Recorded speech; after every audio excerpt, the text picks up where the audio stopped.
I'm here to give you an update on the Short North shooting. What we do know right now is that we have a possibility of 4 shooters just based off the casings that we recovered. The ATF is offering a $10,000 reward for any information, and we're still looking through evidence to find those responsible and hold them accountable. You know, the Short North Arts District is the economic and cultural hub of the city of Columbus, and as a community we remain unwavering in our commitment to being an open and welcoming and inclusive community for all, where everyone feels safe. We have spent considerable energies this year and across many years collaborating directly with the city of Columbus to help provide support and partnerships and leadership of several safety initiatives and programs and feedback from the community, ranging from a variety of results that have spurred code changes to added officers on the street, added cameras being placed in the community, and ultimately place-based strategies that support the safety for all. So we're pleased that these collaborations can continue. They will continue. We will continue to listen to the needs of the community and share those thoughts and feedback with our public safety leaders and certainly our elected leaders. But the Short North continues to be a vibrant hub for all in our city, and we continue to work collaboratively to support safety. You know, you have this reminder over the weekend, even with historic drops in homicides and violent crime, Columbus and Fort Worth, San Diego, or other major cities where we've seen a huge drop in homicides and violent crime. But then you have this isolated incident, this mass shooting, 10 people injured in one fell swoop at 2:30 in the morning. And it's just a reminder, a stark reminder about how vigilant we have to be in fighting gun violence. We're going to continue to invest in prevention, intervention, and enforcement. 3 police classes every year, additional resources for youth programming and services, creation of the Office of Violence Prevention that's working to make sure that the things that we're investing in are making a difference. 3 police classes every year, additional tools and technology and resources for our officers, investments in Operation Moonlight. So we have more uniformed officers in places where the community gathers, especially during the summer.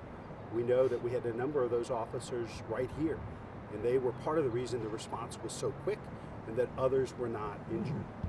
But it's a stark reminder that we have a major gun problem in this country, and certainly in this state. When you have mass shootings in Akron, Dayton, and Columbus in just the sequence of a couple of weeks, it's a reminder of the consequences associated with having the most dangerous and reckless gun policy of any state in America.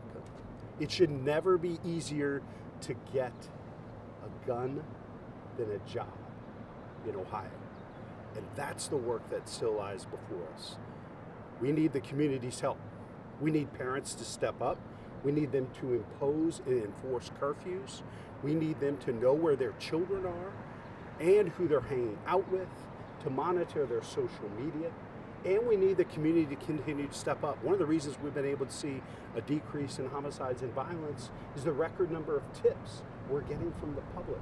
It's why we've been able to take record numbers of guns off the street and seeing all of this progress with increased neighborhood safety. But we need more information. We need to hold these shooters accountable, get them off the streets, and protect our neighborhoods. That's where we need the rest of the community to step up right now. Mayor, you said it time and time again, the community has to step up and do more, but saying that, is that tone deaf to the needs of the law-abiding citizens in this city and the responsibility of the police department to protect and serve? I think it takes a comprehensive approach, and I think it's critically important. The community has a role to play here. The police cannot do all this work by themselves, and we need the community to step up and look out for our young people. We need parents to step up and do their job as parents. We're going to continue to invest in more officers. We're going to continue to invest in more training, more technology, more tools. But community and neighborhood safety is a community responsibility. And the police can't raise our kids and make us safe all by themselves. We have a role to play.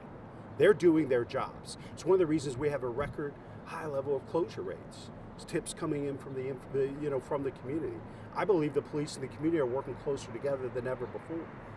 But we need to double down and make sure that we're doing everything we can to prevent situations like what happened over the weekend. With all due respect, Mayor, out of these last 12 mass shootings, the gunmen, the suspects, have been 18 and above, not our youth. So are we not really addressing the real issue in our community and maybe painting our youth with a picture of a brush that they maybe should not be painted with as being violent offenders when these are grown people out here committing these crimes?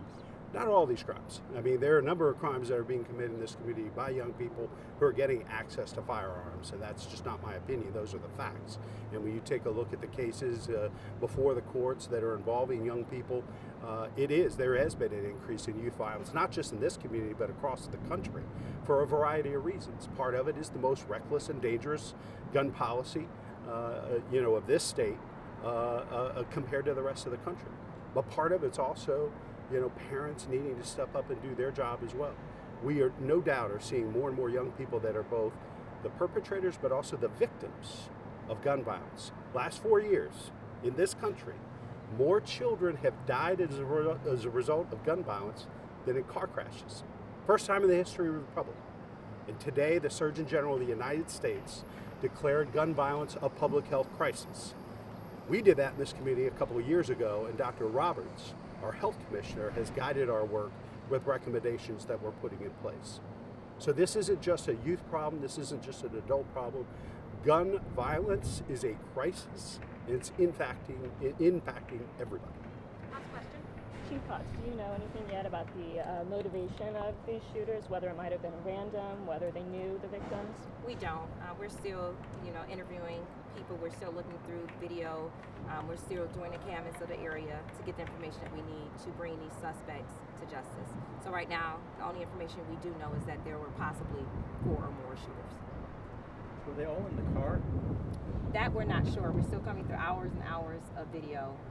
But as soon as we can release something, we absolutely will.